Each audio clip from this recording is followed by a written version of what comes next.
Any Marine knows who this is. I don't care if you're a private or a general. Everybody knows who Chesty Puller is. Chesty is one of my heroes in the story. I never was a Marine. I never was in the military. I got two brothers, both of them in the Navy, both on carriers. One Independence or Saratoga and Independence, the other one on Enterprise. Okay, so I was never in the military. I quit school like an idiot. I never went back, and the Marine Corps would not have me. The Army would not have me. Not even the freaking reserves. Even after 2001. All right, in the story. I quit in the 7th grade. All right, I'm not stupid, but I don't have the book learning, the book sense, whatever. Even though I've got all these books, I can read like hell, I can learn. They don't care. They got their standards, and that's the end of the argument. If you haven't read this book, absolutely must read. 5 stars, hands up. Major John T. Hoffman, I believe is the author's name. Yes, Lieutenant Colonel, I'm sorry. I think he's retired since this book came out. Right here at the bottom, Lieutenant Colonel John T. Hoffman. Absolutely excellent book, hands down. And Lieutenant Colonel Hoffman was also a Marine. If you're a Marine, you have not read this book, Chesty, then you need to. If you are an American, you have not read this book, you love your country, Star Spangled Banner and all, you need to read this book. This is an American hero. Not just simply because of his exploits, because he was an awesome Marine, okay, but because of the person he was. He loved his men, okay. He did everything in his power to take care of his men. He made good decisions, he made bad decisions, but in the end, he loved his Marines, he loved his country, and no matter where the country asked him to go, he went. All right, he went from Nicaragua, Haiti,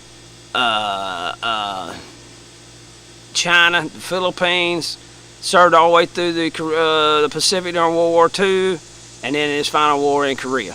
All right, and his finest, absolute finest hour was with General O.P. Smith, Oliver Prince Smith, as one of his regimental commanders at the Chosin Reservoir, and their battle to get out. Okay, and they made it, by God, and Chesty was instrumental in that, right along with every other single swinging dick there. But that is an outstanding book.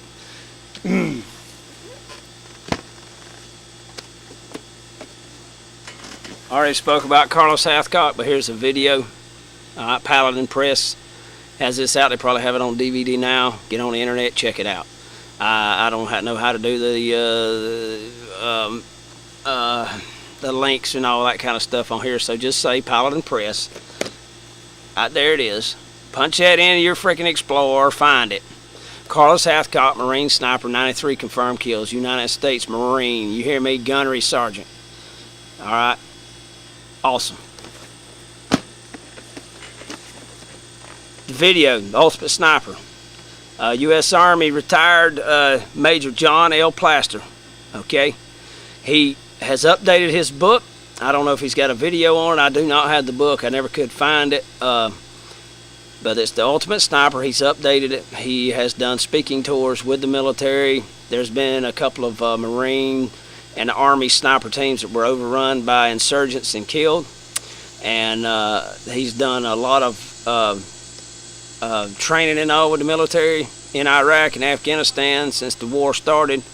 And the man knows his business. In the argument, the man knows his business. And so, if Mr. Plaster, if you happen to see this, thank you, sir, for your service, and thank you for this great video and the books. Okay, keep up the great work.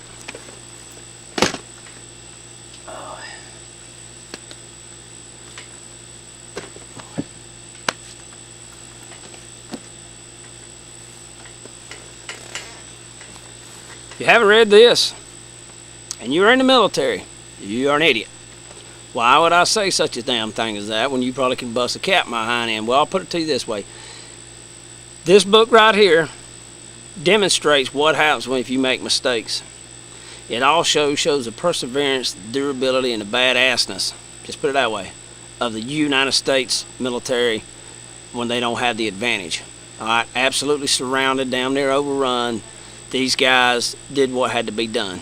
And Michael Durant, who was shot down, his helicopter crashed, he lived through it. The rest of his crew ended up being killed. We got him out, you know. Now, Bill Clinton is useless. in a lot of ways. Didn't much care for his politics either. However, it is my understanding that he called let it be known to the Somali government that if they did not release Michael Durant immediately, that there'd be a full-scale invasion. Okay, there wasn't going to be none of that crap. The Iran hostage deal drug out 444 days. He had guts. All right, President Obama. I just told y'all a while ago I don't much care for the man. I don't. His politics, my politics don't mix. But the man's got balls. He's got guts. All right, he ordered the SEAL Team 6 in to take out Osama bin Laden. All right. As much as I love President Reagan, he never ordered Delta Force or SEAL Team 6 to do a damn thing during the 80s. I love President Reagan. He is the reason I am a conservative and I am a Republican. All right? However, he didn't do anything for us on that particular, and it's Iran hostage situation. Trading arms for hostages to make money for the Nicaraguan freedom fighters. You taking 2 steps back and 1 step forward on that situation. Oliver North, I love you for doing what you did for the country, man. But your boss was wrong in that one. Okay? All right. Love Reagan. He did a lot of great stuff. He made Americans be proud to be Americans again in the 80s. Because after the Vietnam War and after all these pessimistic presidents, Ford, and we had Carter in there, I mean, it was a wonder they didn't blow their head off. But there's another one.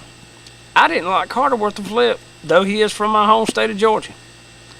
But the man had guts enough to send a Delta Force in, which they failed, not due to their training, not due to anything of that nature, but the freaking helicopters, that sandstorm, okay? They didn't have the right equipment to do the job. Navy SEALs, on the other hand, did. They crashed the helicopter, but they pulled it off. You go, guys. All right, you see this? My hat is off to you. We love you. God bless your souls. And I hope none of you guys were on that helicopter with where the SEALs did go down, but I'm going to tell you right now, doesn't matter. I love all our troops, and I thank every one of them and their families for the sacrifices they make. And I'm not talking about just the ones that get killed. I'm talking about months and months and months and years apart, okay, from their families and in their comfortable beds and all this. They're out there at the point of the spear doing a job, keeping you and me safe, all right? Onward and upward. I'm going to do another about 7 minutes, and then I'm going to have to stop it.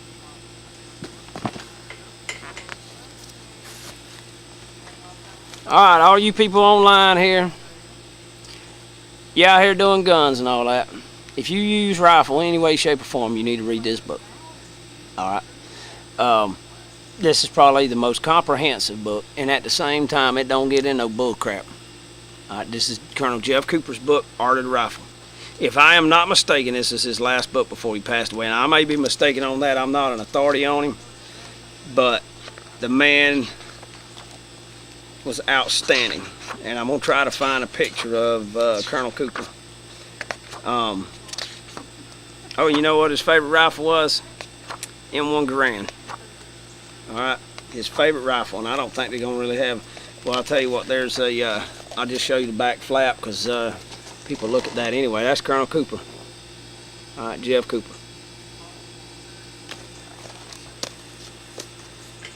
Colonel Cooper, when I discovered him, now he's a former United States Marine too. This man knew more about shooting than his pinky toe to most people. And I'm talking about professionals like Marine snipers knowing their whole damn body, because he didn't just specialize in the rifle, which he thought was the queen. Alright, he also specialized in this baby right here. Alright, this is a 1911 A1 handgun. This was his baby. This is what he carried. This is what he thought about, wrote about, slept on. I mean, the whole 9 yards. Colonel Cooper was a 1911 A1 fan and a 45 ACP cartridge fan. He was an authority. Okay? He was an authority. He basically put it this way. Okay, we had the 1911 when we needed it. All right, it came about right before World War I. We had it. We had it in enough quantity to supply it to our troops, and it did its job. It helped win that war right along with the Springfield and the Enfield rifles of that era. Okay, it beat the Germans. 10-4 Roger didn't beat them just once, beat them twice. You 10-4 Roger me? Okay. I'm gonna have to quit with that. I got some more resources to go over, but that's for another video. Specifically on my firearms, the ones I chose and why I chose them. I hope my rambling didn't bore you too badly to tears. If it did, I apologize, which I don't know why I'm doing that, because you already turned it off and left. But if you stuck with me this far, God bless you. God bless America. And hang on to your knickers up that way. Hurricane Irene's coming to you up there on the East Coast.